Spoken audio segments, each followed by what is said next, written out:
నెలకి 50,000 నుండి 60,000 ఆదాయం రన్ టైలర్ యాప్లో ఆర్డర్ కంప్లీట్ చేసి పేమెంట్ పొందండి. ముత్తైదు కుంకుమ బ్రతుకంత ఛాయ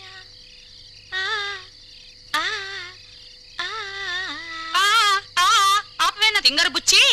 ఆ రంగా రింగు హిస్టరీ వాళ్ళ పెద్దవాళ్ళ దగ్గర టంగు జారేవు కదా, మన ఇద్దరి మీద చేయి జారడానికి వస్తాడేమోనని.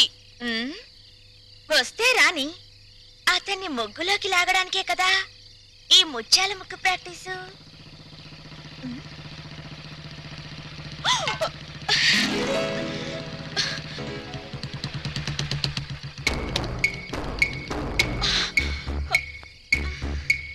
జింగిల్ జింగిల్ జా కొట్టేసి నా రింగ్ ఏది?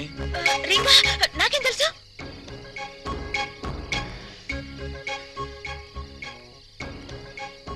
మర్యాదగా వేలుకున్న రింగ్ ఇస్తావా లేదా? వెడ్డింగ్ రింగు బెడ్ మీద కూడా తీయకూడదని మా దొడ్డమ్మ చెప్పింది. ఇలాంటి వెధవ స్క్రీన్ ప్లేలు చెప్పే మా అమ్మని బాబుని టెంప్ట్ చేశావు. వాళ్ళు ప్రొడ్యూసర్ డైరెక్టర్లు అయిపోయి పెళ్లి సినిమా తీసడానికి రెడీ అయిపోతున్నారు. మంచిదేగా, పెద్ద హిట్ అయిపోద్ది.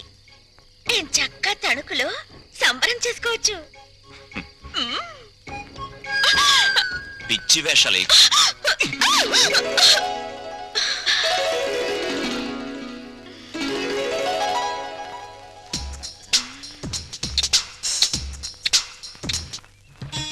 వస్తానన్నయ్య. రేయ్ ఏంటన్నయ్య? జేబేది? జేబులో పెన్ ఏదిరా? అది మర్చిపోయావా? Useless fellow. బ్రదరు రండి. ఏంటండి? ఇదిగో బారే. ఏంటండి స్పీడ్ గా రాసేయడం కాదు, ఎంత రాసామన్నది ముఖ్యం. All the best. ఏంటయ్యా జేబులో పెన్ లాగేసుకున్నావు? పోలీసుల చేతుల్లోంచి గన్ లాక్కుంటేనే దిక్కులేదు, పెన్ లాక్కుంటే గిజగిజలాడతావేంటయ్యా? అయినా నీ పెన్ ఎంత ఉంటుంది? మహా ఉంటే 10 రూపాయలు. 50 ఇస్తా, నీకేమైనా అభ్యంతరమా? దండమండి. 50కే దండమా? అందుకు కాదు సార్, మీ తమ్ముడికి పెన్ ఇవ్వాల్సిన అవసరం, అది వెంటనే సంపాదించే తీరు చాలా గొప్పదండి. Real you are great. Time కి పెన్ తో కనబడినందుకు నీకు థ్యాంక్స్.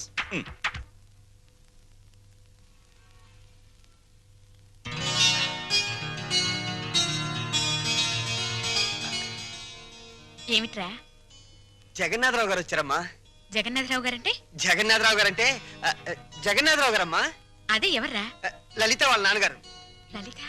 లలిత ఎవర్రా? జగన్నాథరావు గారు అమ్మాయి అమ్మా. తప్పుకో. చాలా సంతోషం, కూర్చోండి. థ్యాంక్స్. మీ గురించి నేను చాలా చాలా విన్నాను. నా గురించి ఎక్కువ చెప్పుకోవటం బాగుండదు, కానీ మీతో కొన్ని విషయాలు చెప్పక తప్పదు. అవి విన్నాక డబ్బు దొరదే అనుకోండి, లేక నా అభిరుచి అనుకోండి, మీ ఇష్టం. నేను అమెరికా వెళ్ళినప్పుడు అప్పట్లో గాంధీ గారిని 5 లక్షలు పెట్టుకున్నాను. ఇది మన గాంధీ గారి? కాదు కాదు, గాంధీ గారి బొమ్మని. ఎక్కడ? అమెరికాలో. కరెక్ట్. హాలీవుడ్ వెళ్ళినప్పుడు ఎలిజబెత్ టైలర్ తలపిన్నుని 50,000 పెట్టుకున్నాను. ఇది మాత్రం డబ్బు దొరదండి. Is correct. ఇలా వింత వింత వస్తువులు, విచిత్రమైన వస్తువులు కొనటం నాకు సరదా. అందుకే మీ దగ్గర యాంటిక్ వాల్యూ ఉన్న కుర్చీ ఉందని తెలిసి అది కొనాలని వచ్చాను. ఆ కుర్చీనా? అదే, ఎంత కావాలో చెప్పండి, ఇవ్వటానికి నేను సిద్ధం. చూడండి జగన్నాథరావు గారు, ఆ కుర్చీ మా ఇంట్లో తరతరాలుగా ఉంటుంది. మా ముత్తాతలు ఆ కుర్చీలో ఊగారు, నవ్వారు, నవ్వించారు, మనవాళ్ళు నాడించారు, మనవరాలకు జోలపాడారు. మా నాన్న ఆ కుర్చీలో కూర్చుని రే అని పిలిస్తే 10 తరాల గొంతులు మాకు వినిపిస్తాయి. అయినా రఘురామయ్య గారు, అతనిది కొత్త నోట్ల పెళపెళ్లాడే వయసు. ఏదో అంటాడు, మీరు కాస్త ఆలోచించి. క్షమించండి, ఈ ఇంట్లో నా మనసు రంగడి మాట ఒక్కటి. బ్యాంకు బ్యాలెన్స్ ఉన్నవాడు కాదు, మనసులో మంచితనం అనే బ్యాలెన్స్ ఉన్నవాడే నిజమైన ధనవంతుడని అర్థమైంది. వస్తాను. Just minute. జగన్నాథరావు గారు, మీరు వచ్చింది కుర్చీ కొనడానికి కాదు అనిపిస్తోంది. మీరేదో దాస్తున్నారు. పర్వాలేదు, చెప్పండి. మీ అబ్బాయి రాము ఇతనే కదూ? అవును. నా ఒక్కగాను ఒక్క కూతురు మీ వాడు ప్రేమించుకున్నాడు.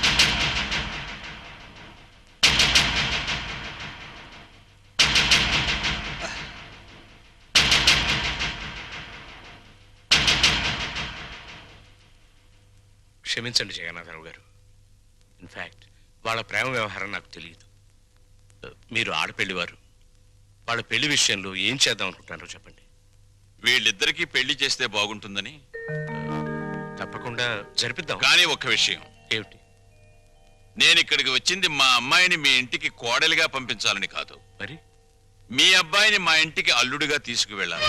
అంటే పెద్దవాణ్ణి ఇల్లరికం చేసుకోవాలని, అంతేగా అన్నయ్య గారు? అంతేనమ్మా, అంతే. అంతే ఏంటండి అంతే. తల్లిదండ్రులు పిల్లల్ని కనేది అమ్ముకోవడానికి కాదండి. అంతగా కావాలంటే మీరే మా ఇంటికి రండి మీ కూతురుతో పాటు.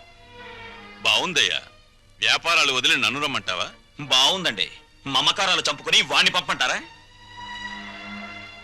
కూతురు తప్ప కొడుకులు లేనివాణ్ణి. అల్లుడు నా కొడుకు కావాలని, నా ఆస్తులకు వారసుడు కావాలని అనుకున్నాను.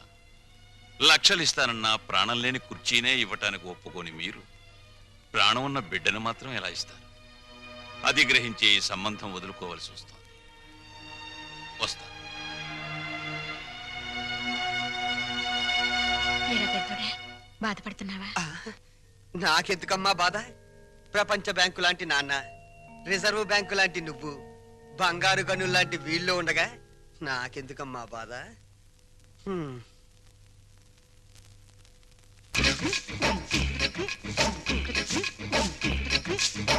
అరే చోటమియా, పని చేస్తున్నావా? ఏం కనిపించట్లా? వారు నా కోడికలో ముళ్ళ పందిలాగా నీకు ఏకలు నెక్కబరుచుకునే గాని నీ బుర్రలో ఏకంత కూడా గుద్దు లేదురా. తెచ్చి సన్నాసి, మనం ఓ కష్టపడి పని చేయకూడదు, పని చేస్తున్నట్టు యాక్టింగ్ చెయ్యాలి. మన ఇద్దరికి జైల్లోకి రాగానే చెరో చీపిరి ఇచ్చారా?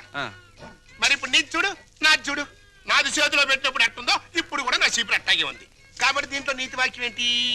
చీపిరి అడిగినంత మాత్రంతో శిక్ష తగ్గదు.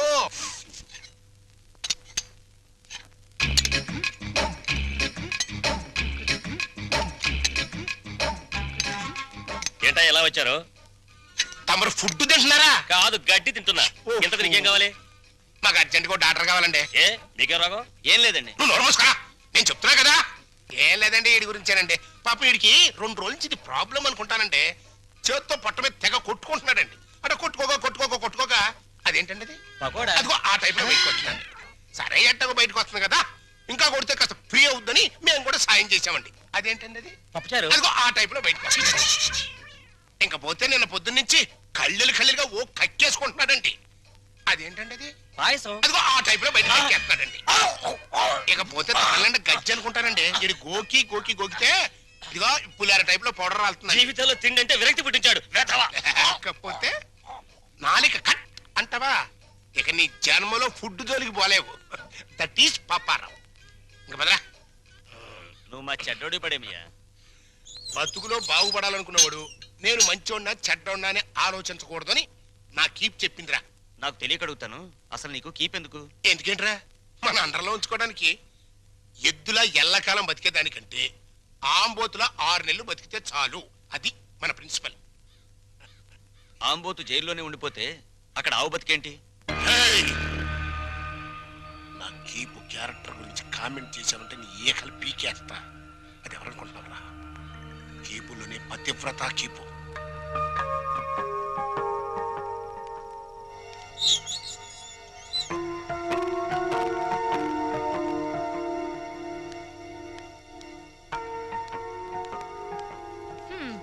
నా కూతురు ఓ కుర్రాన్ని వేసుకుని నీ బస్సు ఎక్కుద్దయ్యా. రేట్ ఎంత అవుద్ది? హెడ్కి 5 రూపాయలు. ఓ నీ హెడ్, నా కూతురు ఆ కుర్రాడే ఎక్కుతారు, మిగతా ప్యాసింజర్లు ఉండరు. ఇప్పుడు రేట్ ఎంత అవుద్ది? సీన్ అర్థమైంది. వాళ్ళు బస్ ప్యాసింజర్లు కాదు, లాడ్జ్ ప్యాసింజర్లు అనమాట. రైడింగ్లు కూడా ఉండవు. 3000 అవుద్ది. సరే నీ రేటు నాకు అనవసరం. నా రేటు 5000. ఓకేనా? నమస్తే.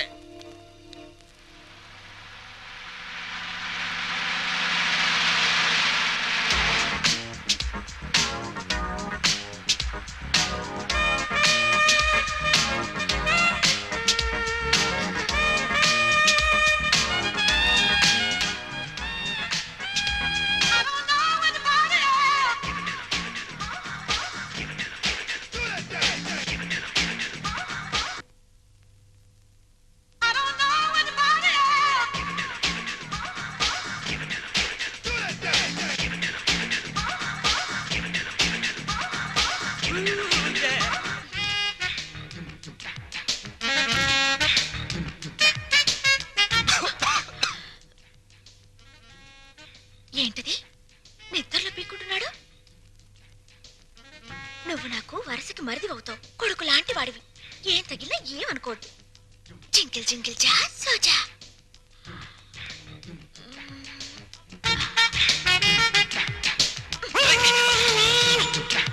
సరిగా పడగా.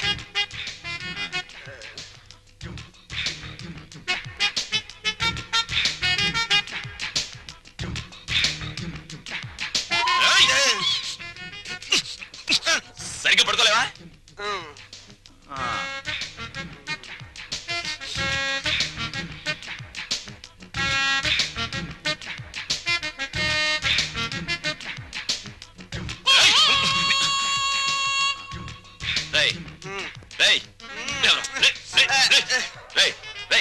ఏంట్రా ఇది? ఏంటిది? Red line. Line, red line కదా? నీ బార్డర్ అదే కదా?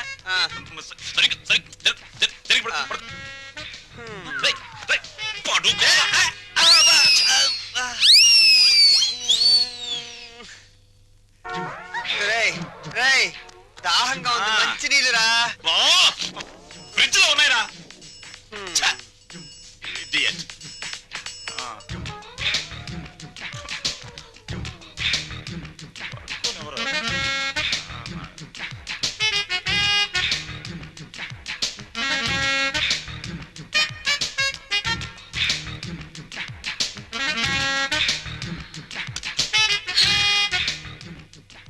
జింగిల్ జింగిల్ జా.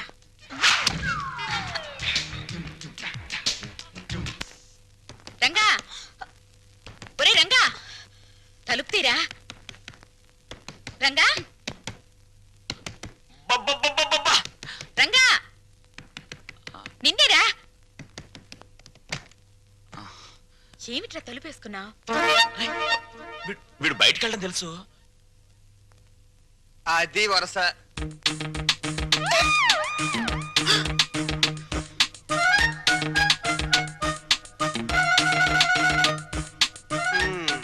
మొండి చెట్టు కూడా సీజన్ వస్తే పువ్వులు పూసేస్తది. సీన్ అర్థమైంది కదా? పదండి పడుకుందాం. రే, నువ్వు గొప్ప చిలిపోడివిరా. ఏ గోడ దూకించి తీసుకొచ్చావురా? ఆ అమ్మాయిని చేసుకోవడం మాకందరికి ఇష్టమేగా. మళ్ళీ చాటుమాటి వ్యవహారాలు ఎందుకురా? చూసావా, వాడు మొహం చాటేస్తున్నాడు. ఏ, ఏ, ఏ. ఒరే నాన్న, నువ్వు ఆ పిల్లని ఎందుకు తీసుకొచ్చావో నాకు తెలుసురా. ఇంట్లో వాళ్ళందరికీ నీ ప్రేమ చాటి చెబుదామని. అవునా? అక్కడికి నేను చెప్తూనే ఉన్నాను బాగోదని. అయ్యిందేదో అయ్యింది. రండి, వాళ్ళకి దండం పెడదాం. ఓ పని అయిపోతుంది. ఇక్కడ ఆపే.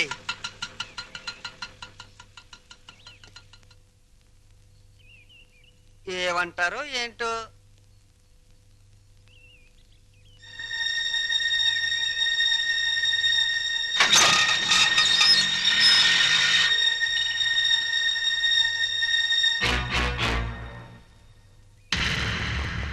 ఇక్కడ సీను మొత్తం నీదే. కాస్త రుకోలా ఉంది. పద.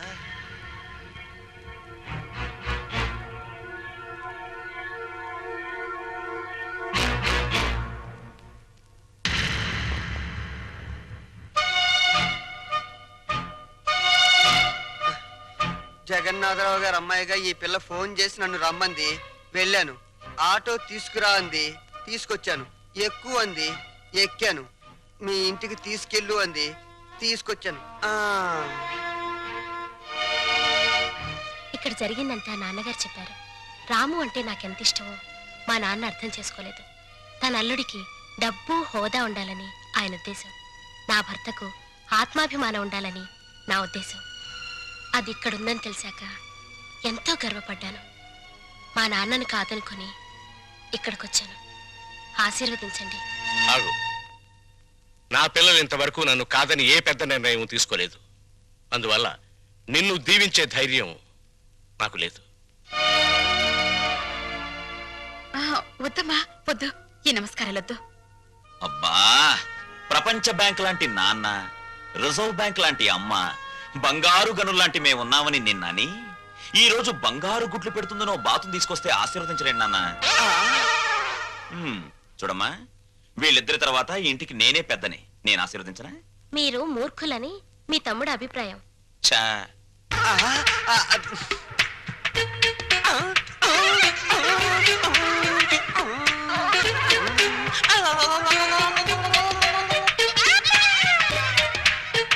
సందు దొరికితే నీతి నిజాయితీల మీద ఆవేశంగా ఉపన్యాసాలు ఇస్తారని, తిరగబడిపోయి తన్నులాటకు దిగిపోతారని కూడా చెప్పారు.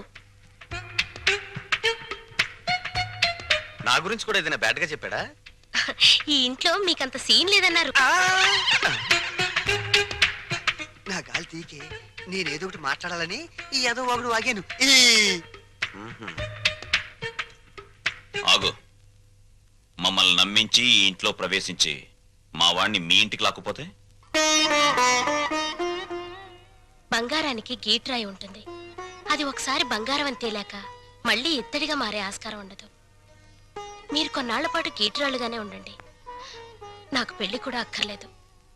నేను ఇత్తడి కాదు అని తేల్చుకున్నాకే మీ కోడలుగా స్వీకరించండి. చూడమ్మా, మీ నాన్నగారికి నీ మీద ఎంత ప్రేమో ఆయన ఇంటికి వచ్చినప్పుడే అర్థమైందమ్మా. పిల్లల సుఖ సంతోషాల గురించి కన్నవాళ్ల కంటే ఎవరు ముందు ఆలోచిస్తారమ్మా. నువ్వు కనపడలేదని మీ నాన్నగారు ఎంత కంగారు పడుతున్నారు.